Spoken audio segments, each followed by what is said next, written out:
Good afternoon. आज हम लोग स्टार्ट करते हैं विराम चिन्ह। हिंदी में विराम चिन्हों के बारे में कामता प्रसाद गुरु ने स्पष्ट रूप से बात की, जो बड़े व्याकरणाचार्य हैं, और उन्होंने हिंदी में 20 विराम चिन्हों के बारे में बताया।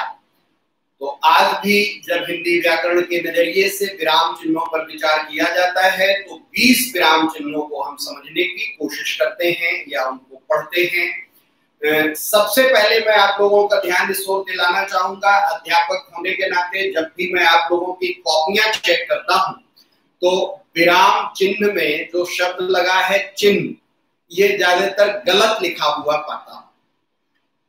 यह एक आदमी ने गलत लिखा होगा, दूसरे ने गलत लिखा। बोलते लोग चिन्ह हैं, लिखते चिन्ह है, चिन्ह चिन्ह चिन्ह, और उच्चारण होता है चिन्ह।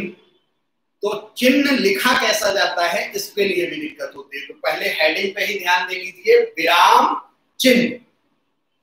विराम तो सब लोग सही लिख लेते हैं, विराम। और जो चिन्ह है इसमें सही लिखने का तरीका तुम्हारा है चा पे छोटी की मात्रा, फिर हा में हलंत, आधा हा फिर ना, चिन्ह। ठीक, अब इसको अप्लाई करके और कैसे तुम लिख सकते हो, तो अब आधा हा और ना मिला दो तो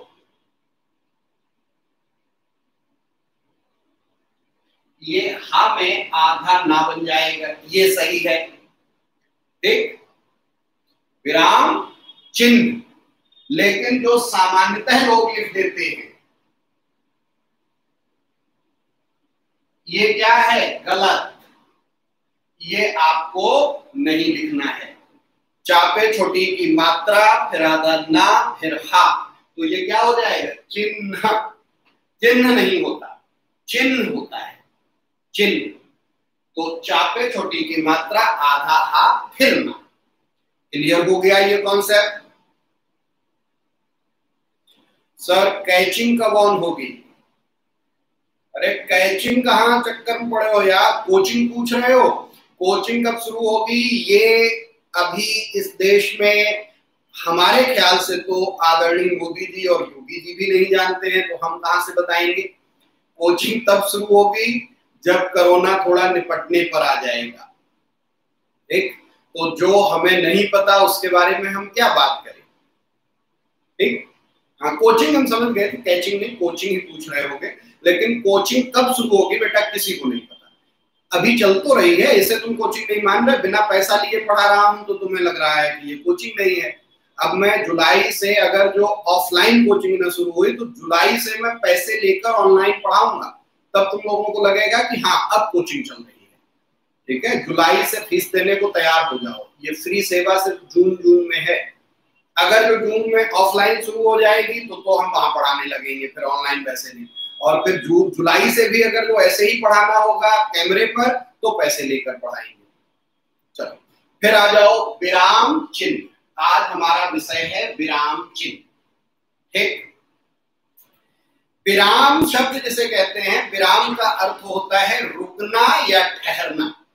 ठीक, तो जब हम हिंदी लिख रहे होते हैं या हिंदी पढ़ रहे होते हैं तो हम कहीं कहीं पर बीच में रुकते हैं और कहीं कहीं पर ठहरते हैं और कहीं पर सीधे चलते जाते हैं।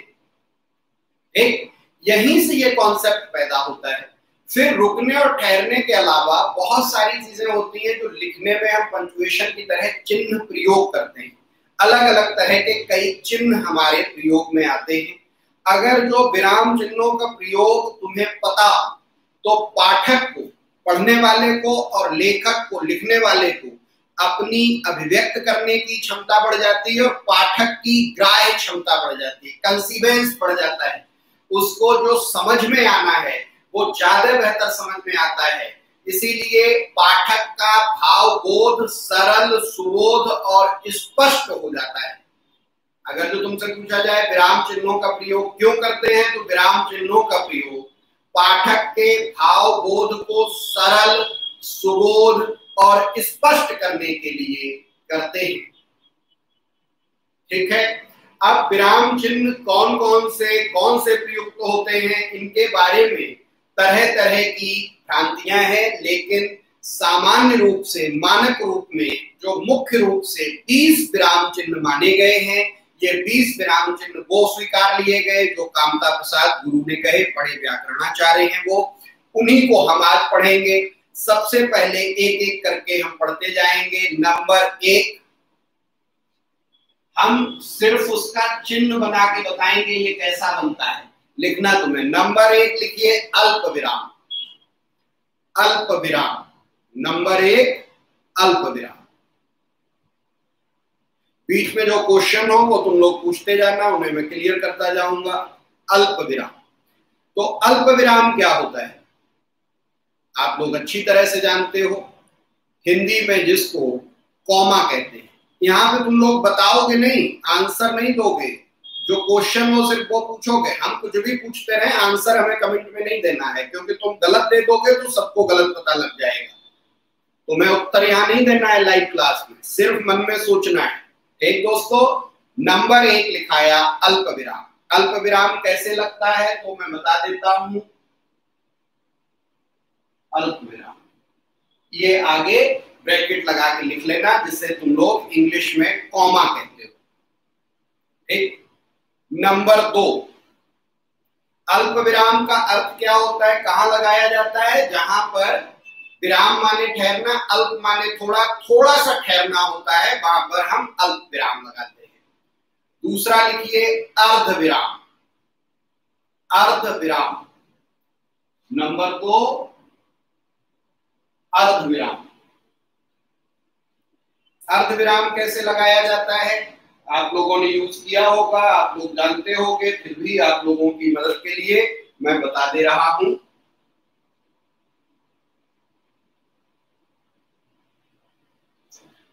ऊपर ये बिंदी होती है और नीचे कॉमा होता है, तो इसको हम क्या कहते हैं, अर्ध विराम।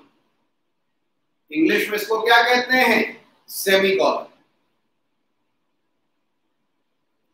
नंबर 3, नंबर 3 लिखिए, आते रहिए आकाश, ब्रिजपाल, भानु प्रताप सिंह। भानु अपना ख्याल रखना, तुम्हारे कलेक्ट्रेट से भी खबरें आ रही हैं पारिवारिक जनों के कोरोना पॉजिटिव होने की।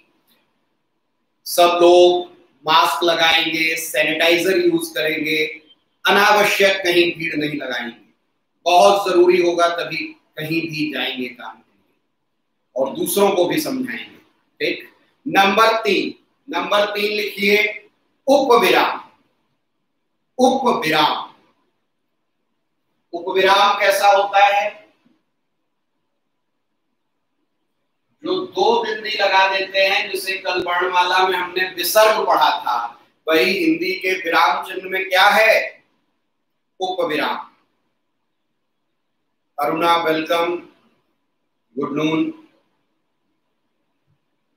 अंग्रेजी कितनी अच्छी चीज है, नून को भी गुड कर दे रही है। जो तपती दोपहरी लोगों को परेशान कर रही है, वो अंग्रेजी में गुड नून हो जाती है।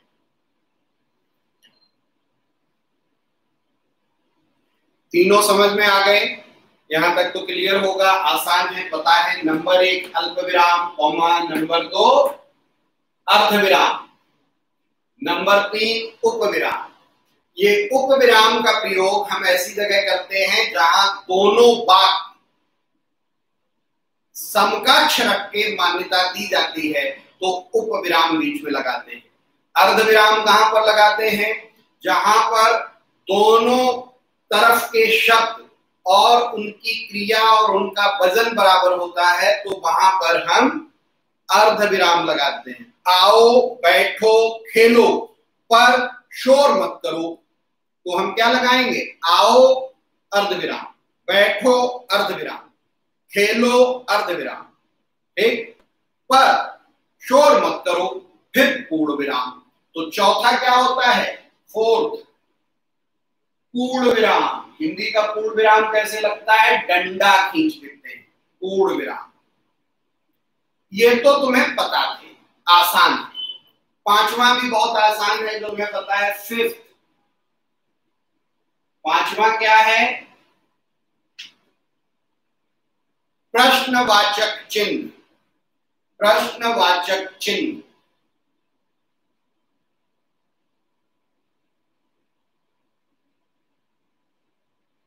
प्रश्नवाचक चिन्ह। Sonia welcome, good afternoon.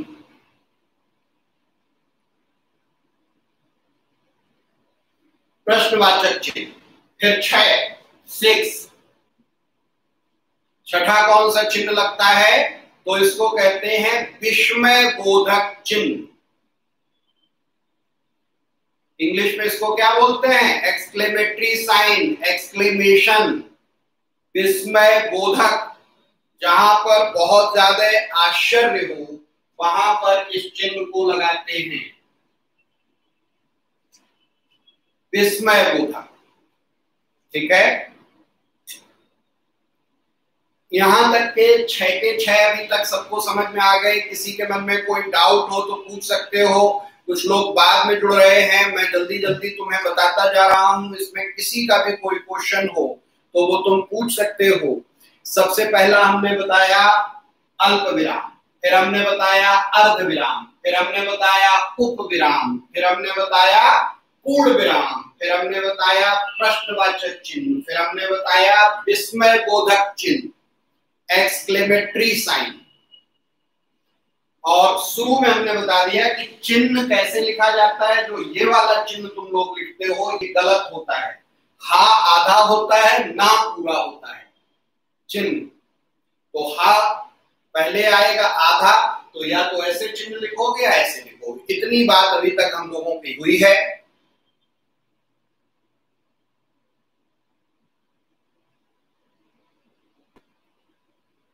माफ करना भाई, टॉपिक से अलग है। कहां से लाइव हो, दिल्ली या प्रयागराज?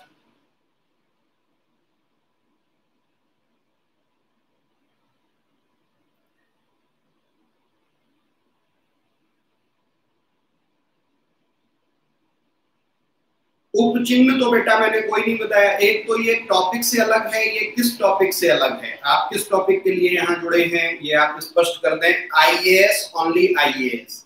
ये तो एक तो आपका ये नहीं समझ में आता है कि क्या नाम है, आप पहले अपना परिचय दे दें।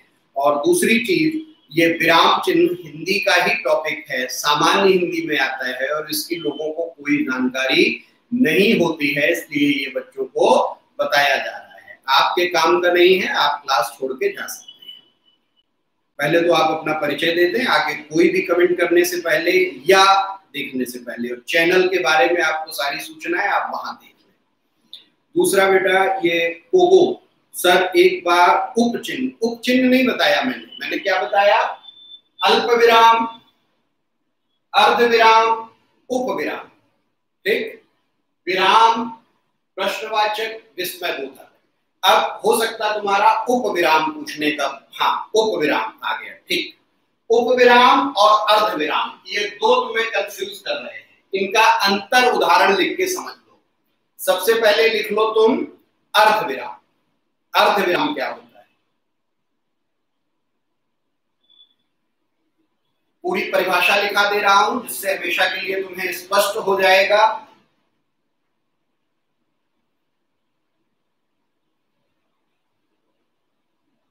वाक्य में जब अल्प विराम से अधिक ठहराव की आवश्यकता होती है,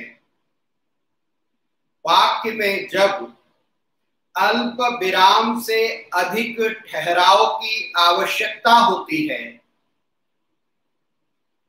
तो वहां पर अर्ध विराम का प्रयोग किया जाता है।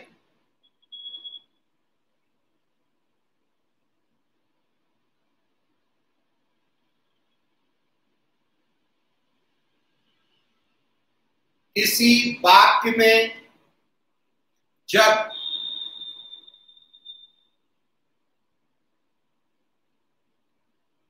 पद या उपवाक्य को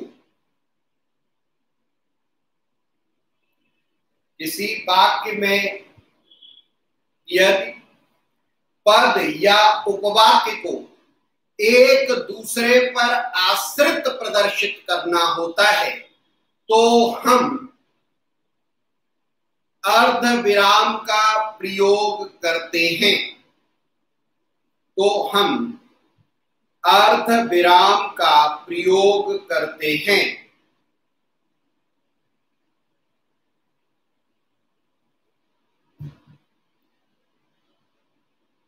जैसे उदाहरण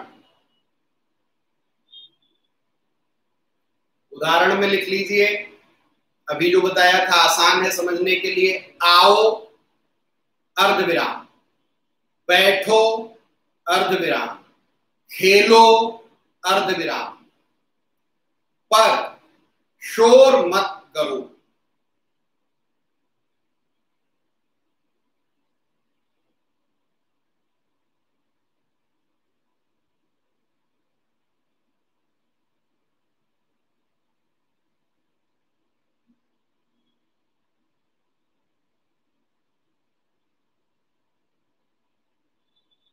पर शोर मत करो। अब यहां पे देखो, आओ एक क्रिया है और लगभग पूरा वाक्य हो जाता है। वाक्य की परिभाषा जब आगे बताएंगे, साधारण वाक्य जिसमें एक क्रिया और एक कर्ता होता है।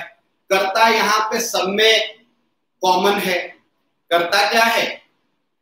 तुम आओ, तुम बैठो, तुम खेलो, पर तुम बदमाशी मत करो। तो हर जगह चूंकि तुम है तो वो साइलेंट हो गया। आओ, बैठो, खेलो।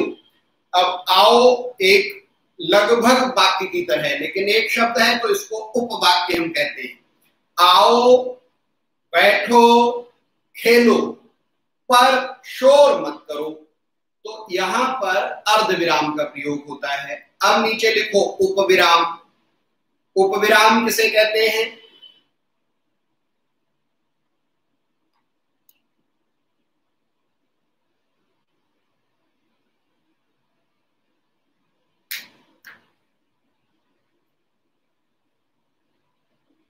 यदि कहीं पर प्रयुक्त दो पद बराबर का भाव रखते हैं तो वहां पर उपविराम का प्रयोग किया जाता है।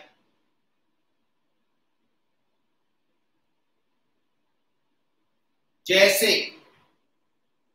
उदाहरण लिख लो जिससे समझ में आ जाएगा। जैसे साकेत उपविराम, फिर लिखना एक अध्ययन। साकेत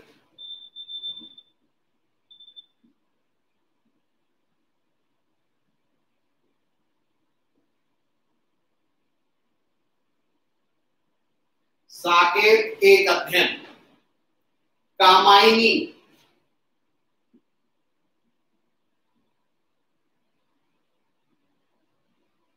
एक अनुशीलन। ठीक, जहां भी ऐसा कोई प्रयोग हम हिंदी में करते हैं वहां हम उपविराम का प्रयोग करते हैं। ठीक, इंग्लिश में सेमीकोलन के तौर पर ही इसको यूज कर लिया जाता है, लेकिन हिंदी में हम कहीं जब एक पद दूसरा पद जो एक दूसरे से बराबर ताकत रखते हैं और एक साथ जोड़े जाते हैं तो हम उनमें उपविराम का प्रयोग कर देते हैं। ये हिंदी का एक अपना प्रयोग है। मुझे लग रहा आईएएस ओनली आईएएस भाग लिए, ये और कुछ नहीं है, सिर्फ डिस्टर्ब करने आते हैं, फर्जी अपना नाम बना के क्लास खराब करने के लिए।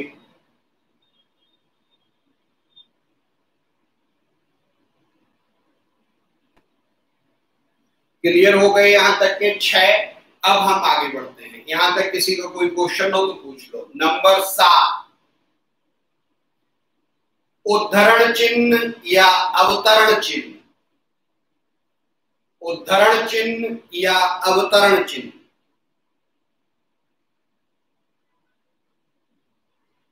उद्धरण चिन्ह या अवतरण चिन्ह? उद्धरण चिन्ह या अवतरण चिन्ह क्या होता है?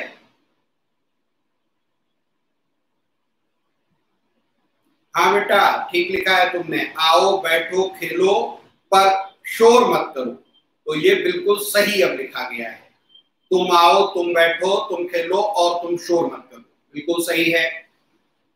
नंबर 7 मैं बता रहा हूं, उद्धरण चिन्ह या अवतरण चिन्ह, ये कैसे चिन्ह बनते हैं जिसे तुम डबल इन्वर्टेड कोमा कहते हो।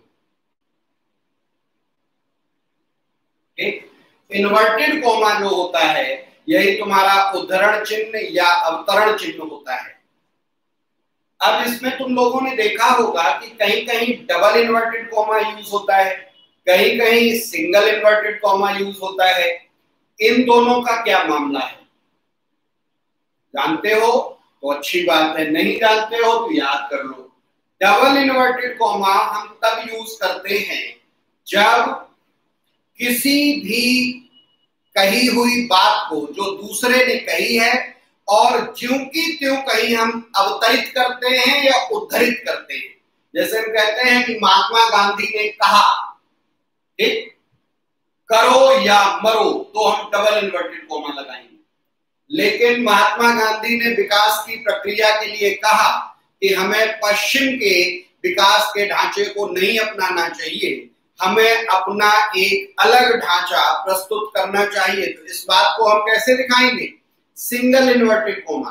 क्योंकि यदि शब्द वही है, बात बिल्कुल वही है, शब्द से तुम वही किसी बात को कोट कर रहे हो जो दूसरे की है, इसे कोट करने के लिए, उदाहरण देने के लिए, अवतरण के लिए, तो डबल लगाएंगे।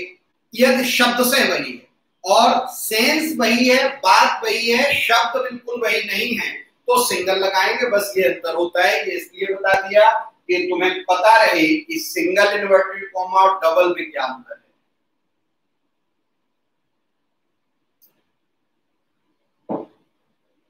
यहां तक किसी का कोई क्वेश्चन? यहां तक कोई भी क्वेरी हो तो आप पूछ सकते हो। उसके बाद अगला लिखिए, नंबर 7 के बाद नंबर 8। 8वां चिन्ह है संयोजक या योजक या सामासिक या निर्देशक। इसके कई नामों से बुलाते हैं, संयोजक, योजक, सामासिक, निर्देशक। संयोजक, योजक, सामासिक, निर्देशक।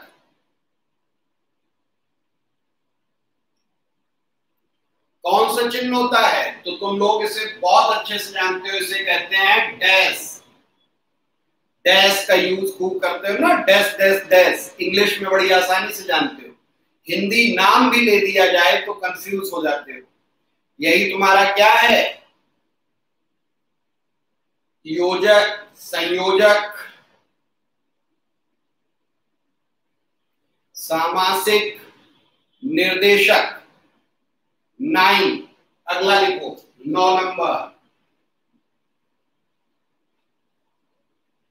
कोष्ठक चिन्ह। कोष्ठक चिन्ह, और कोष्ठक ब्रैकेट अच्छे से जानते हो, कोष्ठक कोष्ठक।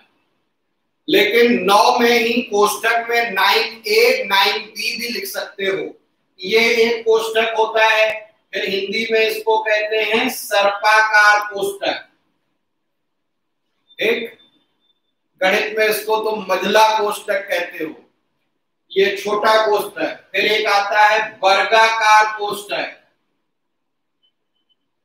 वर्गाकार कोष्ठक, इसको बड़ा कोष्ठक कहते हैं। तो कोष्ठक चिन्ह भी कैसे बनते हैं वो हमने तुम्हें बता दिए। जहां एक से अधिक कोष्ठक की जरूरत पड़ती है वहां हम छोटा, फिर मंझला, फिर बड़ा लगाते हैं। कोष्ठक, सर्पाकार कोष्ठक, वर्गाकार कोष्ठक, सही नाम भी याद रखना जो लिए जाते हैं।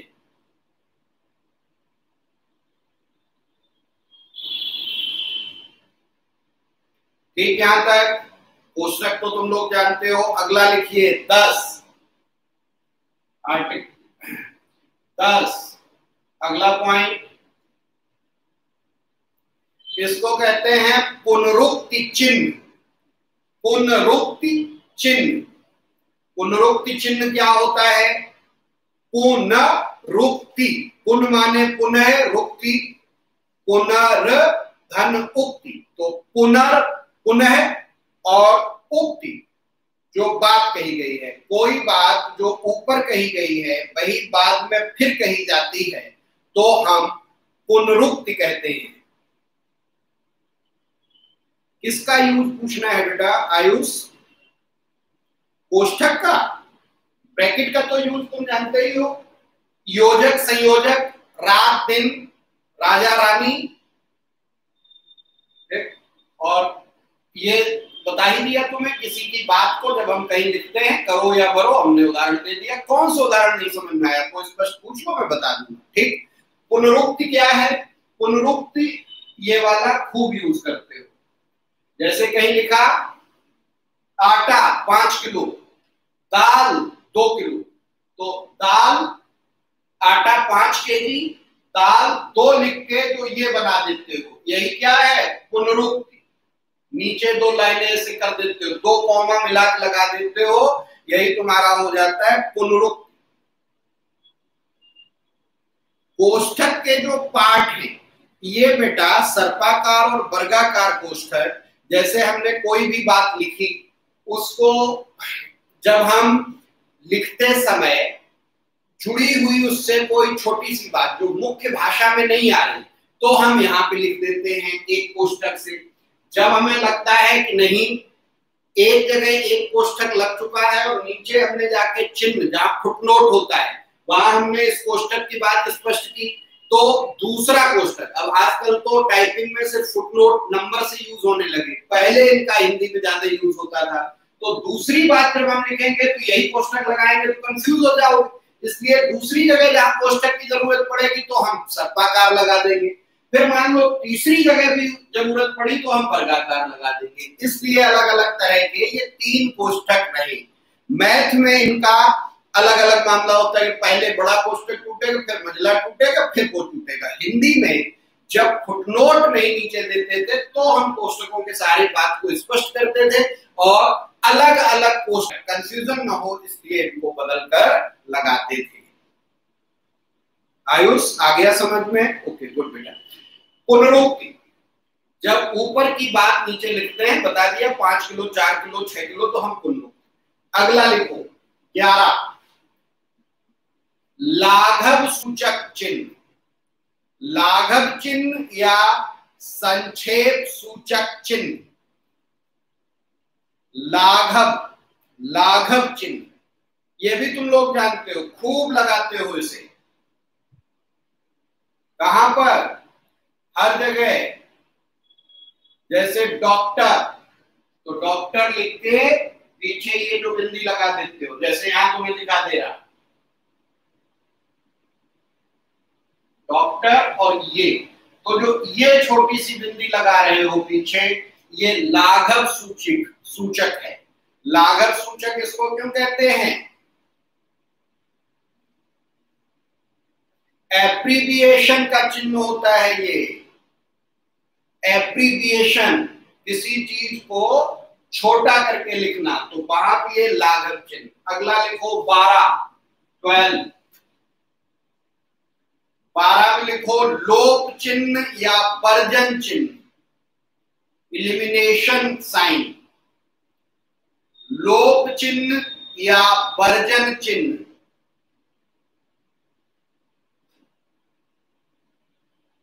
लोप चिन्ह या वर्जन चिन्ह।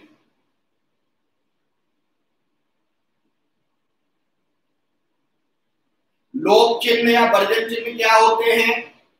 इसको चाहे जैसे लगा लो, जैसे कहते हैं कि जहां पे कोई बात हमें लिखनी नहीं होती, जहां पर बोलचाल में मजाक में तुम लोग कहते हो ना डैश डैश डैश, तो लोप चिन्ह क्या होता है? जहां हमें कोई शब्द गायब करना होता है तो हम ऐसे बिंदी बिंदी रख देते हैं, मतलब वहां पे बीच में बात गायब कर देते हैं। लोप माने गायब, लोप चिन्ह या वर्जन चिन्ह, जैसे कहते नहीं, वर्जन माने वर्जित जो है, जिसको हम परमिट नहीं करते। तो कभी कभी हिंदी लिखते समय या कहीं मैसेज लिखते समय मन करता है किसी को गाली देने का, तो हम गाली लिखते नहीं, वहां पे डैश डैश छोड़ देते हैं, तो गाली क्या हो जाती है, लोप या वर्जित, पढ़ने वाले को समझ में आ जाती है।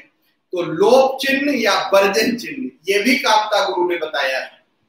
12 तक क्लियर। 13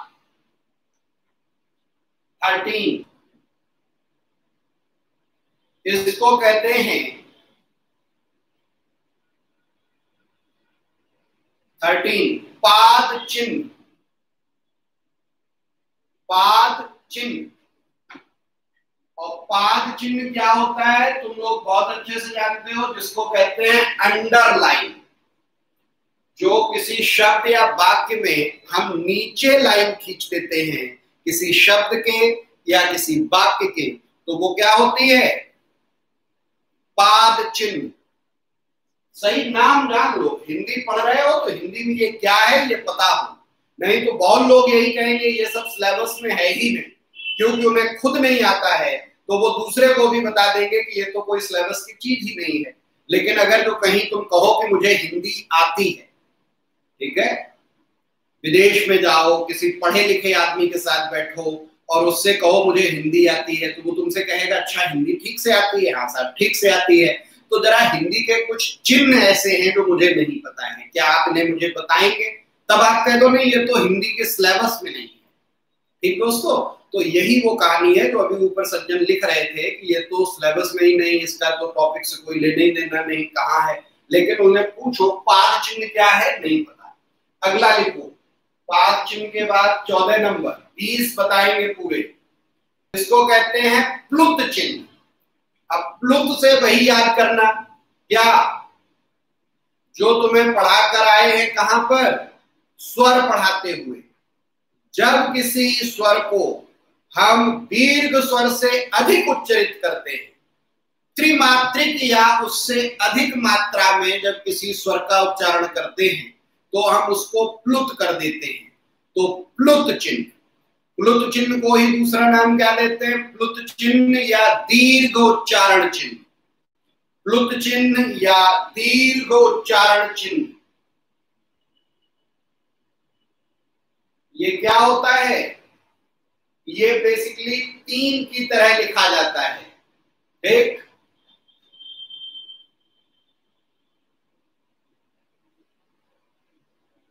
हिंदी का 3 होता है, हे राम, ओ, इसका उदाहरण पहले भी बता चुके, इसलिए यहाँ फिर बता दे रहे। ये 14 तुम्हारा क्या हो गया, प्लुत चिन्ह, काफी समझा चुके। अगला लिखिए 15 पाद बिंदु। 15 कौन सा चिन्ह होता है, पाद बिंदु। पाद बिंदु क्या होता है, नुक्ता। पाद बिंदु को नुक्ता, जो हमने बताया था फा जा, इन पर जो नीचे बिंदी लगाते हैं, इसको हम हिंदी में पाद बिंदु कहते हैं। ये पाद चिन्ह है और ये पाद बिंदु है, पाद बिंदु पाद चिन्ह। फिर अगला 16, अगला क्या है,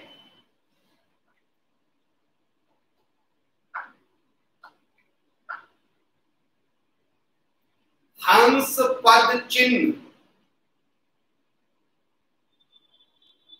हंस पद चिन्ह, हंस पद चिन्ह या त्रुटि सूचक चिन्ह। त्रुटि सूचक चिन्ह, ये कौन सा चिन्ह होता है,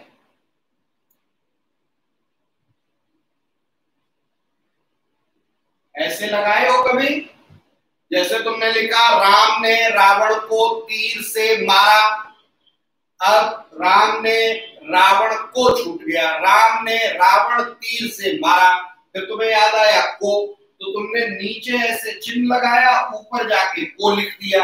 तो ये क्या होता है, हंस पद चिन्ह या त्रुटि सूचक चिन्ह। लेकिन इसको हिंदी में किस नाम से तुम याद करोगे, त्रुटि सूचक से तो तुम्हें समझ में आ जाएगा, जहां गलती हो जाती है वहां ऐसे लगा के हम ऊपर लिख देते हैं। कुछ लोग इसी को कैसे बनाते हैं, देखोगे तो लंबा ले जाके ऐसे बनाते हैं, ऊपर तक खींच देते हैं कि यहाँ पर जो चीज है वो हमने ऊपर लिख दी, फिर ऊपर लिख देते हैं कुछ भी। तो ये होता है त्रुटि सूचक चिन्ह, या यह कहलाता है क्या, हंस पद चिन्ह। हंस पद, हंस के पद जैसा। ठीक, नेक्स्ट 17 कौन सा है, लिख लो, टीका सूचक चिन्ह। टीका सूचक या टिप्पणी सूचक चिन्ह। टीका सूचक या टिप्पणी सूचक चिन्ह। टीका सूचक, टिप्पणी सूचक क्या होते हैं, स्टार बना दिया, ऐसे बना दिया, कोई भी ऐसा चिन्ह जो हम ऊपर बनाते हैं और फिर नीचे फुटनोट की तरह। अब तो फुटनोट में नंबर यूज करने लगे, पहले टीका सूचक या टिप्पणी सूचक चिन्ह क्या हुआ करते थे, पुराने पंचांग अगर जो हिंदी के देखोगे, पुरानी हिंदी की किताबें, गीता प्रेस की देखोगे, तो बीच में कोई शब्द तो उन्होंने यहाँ पे जैसा चिन्ह बनाया वैसा ही चिन्ह वो जाकर लास्ट में नीचे बना रहेगा। तो कोई भी ऐसा चिन्ह जो यहां वहां, तो ये क्या है, टीका सूचक, टिप्पणी सूचक चिन्ह। नेक्स्ट लिखिए 18 18 इसको कहते हैं तुल्यता सूचक चिन्ह,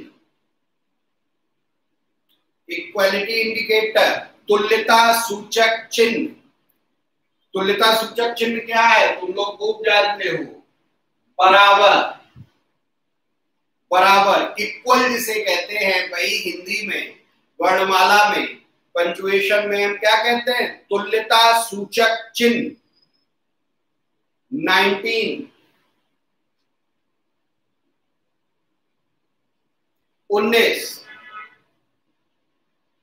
विवरण सूचक चिन्ह, अपूर्ण विराम चिन्ह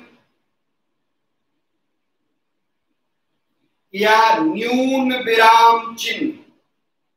3 नाम से जानते हैं, विवरण सूचक चिन्ह, अपूर्ण विराम चिन्ह,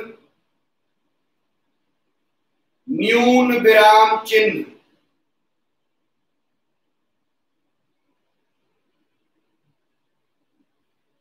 विवरण सूचक चिन्ह, अपूर्ण विराम चिन्ह, न्यून विराम चिन्ह, ये क्या होता है, जहां हेडिंग डालते हो उसके बाद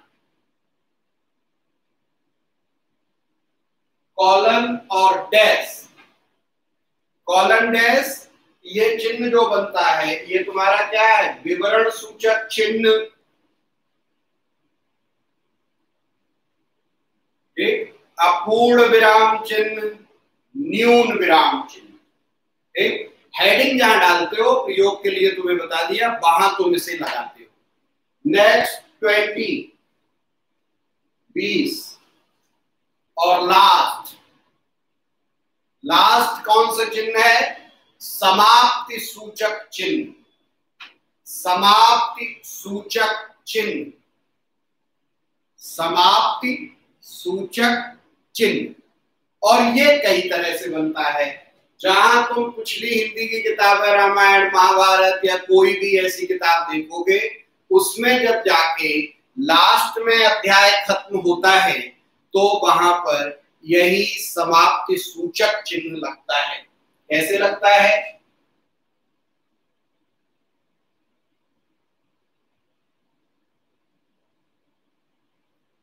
एक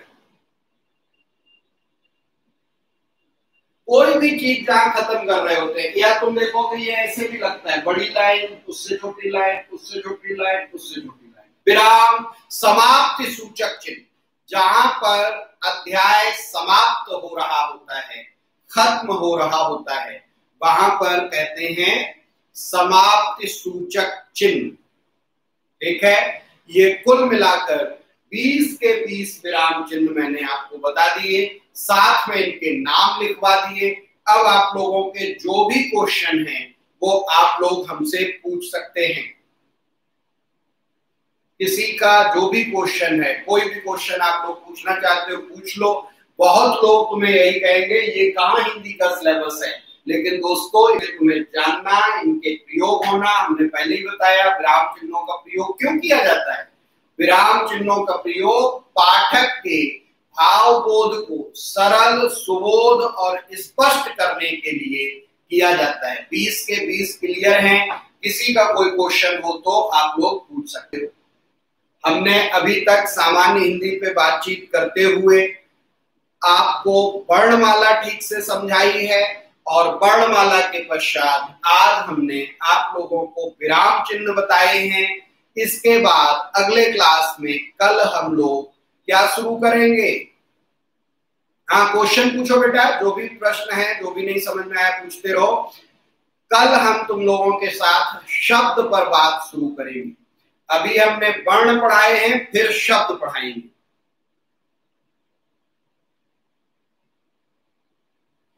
कल तुम्हारी क्लास छूट गई थी तो वो क्लास अवेलेबल है बेटा, उसको तुम लोग वहां जाकर देख सकते हो। ऑलरेडी वीडियो पड़ा हुआ है, फिर भी कोई क्वेश्चन है तो तुम लोग पूछ लो। एक क्वेश्चन आया है, सर पुनरुक्ति चिन्ह को एक्सप्लेन कर दीजिए। ठीक, अरे इसको ऐसे पुनरुक्ति समझ लो। राम आया, ठीक, फिर हमने लिखा श्याम आया।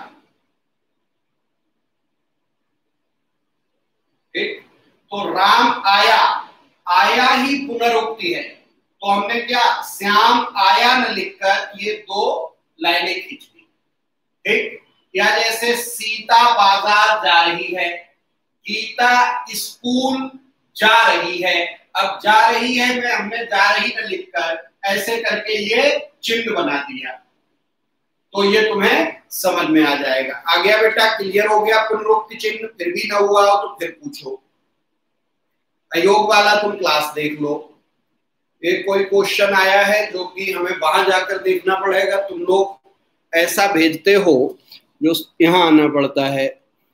सर एक सवाल है कि जो आपने सघोष वर्ण में बताया कि सभी वर्ण के 3, 4, 5 वर्ण होते हैं, किंतु एग्जाम्पल आपने का और चा पा बताया, ये तो प्रथम शब्द के, कृपया क्लियर कर दीजिए। अरे बेटा हमने तुम्हें बताया था अल्प वर्ण, महावर्ण, तो उनमें क्या बताया था? अल्प में कौन से होते हैं?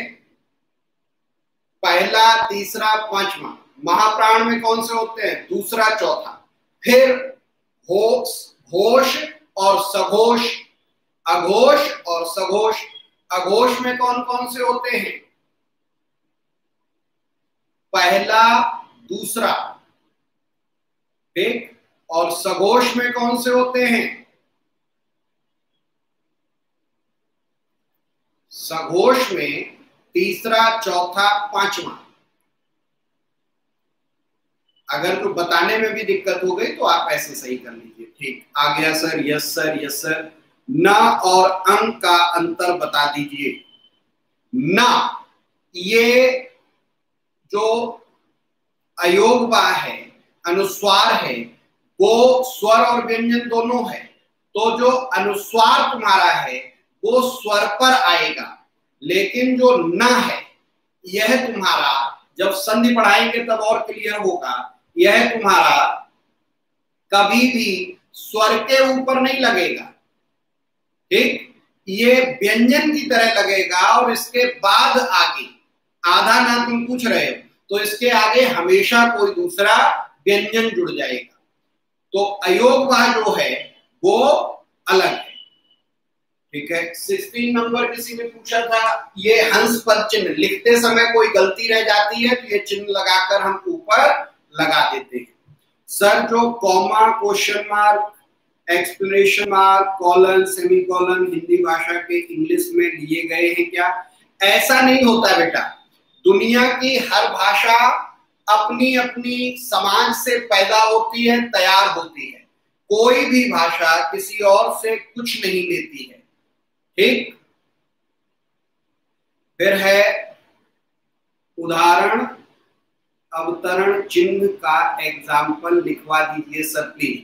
अवतरण चिन्ह मैंने बताया तो, जैसे गांधी जी ने भारत छोड़ो आंदोलन के दौरान कहा तो उनका उद्धरण हमने अवतरण क्या लिया? करो और मरो, करो या मरो। तो हमने करो इसको डबल इन्वर्टेड कोमा में लिया, तो ये क्या हो गया? उद्धरण चिन्ह या अवतरण चिन्ह। सर आपका 5th लेक्चर वीडियो शो और डाउनलोड नहीं हो रहा यूट्यूब पर। अब बेटा पता नहीं, 5th भी हमारा पड़ा हुआ है, आप उसे जाके देख सकते हो। नहीं है क्या? नहीं है बेटा,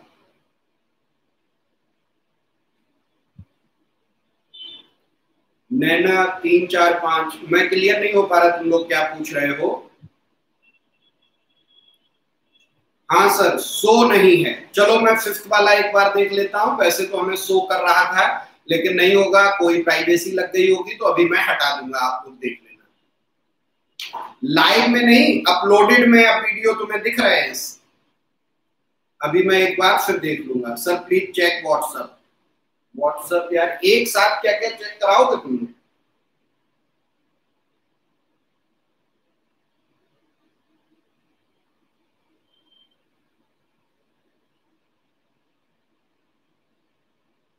अच्छा, जो लास्ट में इनका है कि पूर्ण विराम जहां पर लगता है वहां पर हम दो भी कभी कभी लगा देते हैं। एक लाइन पूर्ण विराम की है, कहीं कहीं हम ऐसे दो भी खींच देते हैं। ये बेटा कुछ और नहीं है, पूर्ण विराम को 2 बार लगा दिया जाता है।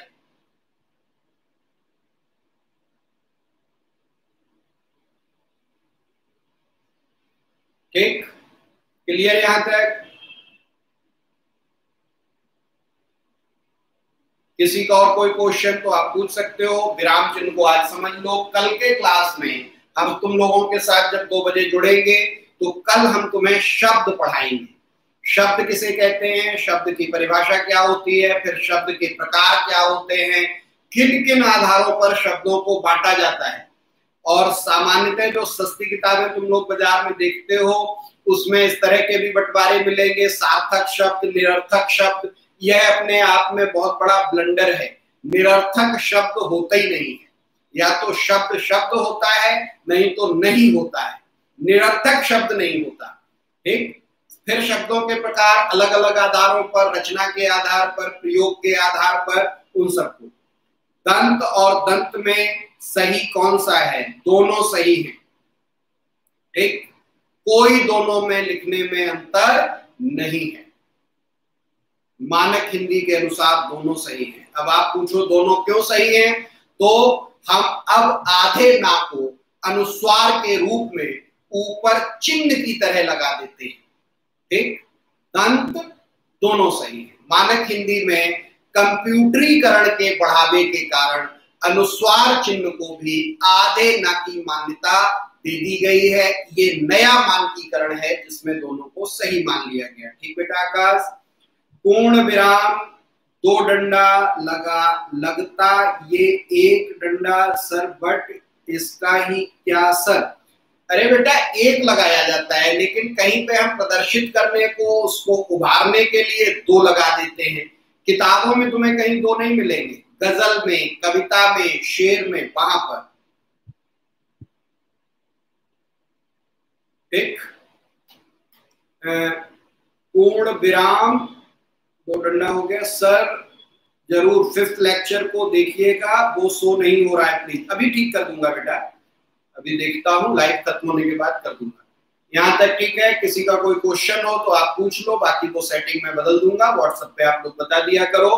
कल हम लोग शब्द और शब्द के अलग अलग क्या क्या प्रकार होते हैं हाँ आयुष, तुमने ठीक कहा। रामायण में कविता लिखने में सामान्यतः चौपाई के लिए और दोहे के लिए, सौरठे के लिए, भाई हमने कहा शायरी में, कविता में, तो वहां और कुछ नहीं है। एक विराम चिन्ह और दो विराम चिन्ह, उनका कोई अंतर नहीं है। डबल विराम चिन्ह, ट्रिपल विराम चिन्ह, चार विराम चिन्ह, वो इस संदर्भ में आ जाता है कि समाप्ति जहां पर उस बात की पूरी हो रही, वहां पे हमने एक बार, जैसे कहते नहीं, किसी बात को जोर देकर दो बार कह दो तो वो पूरी तरह से लागू हो जाते हैं।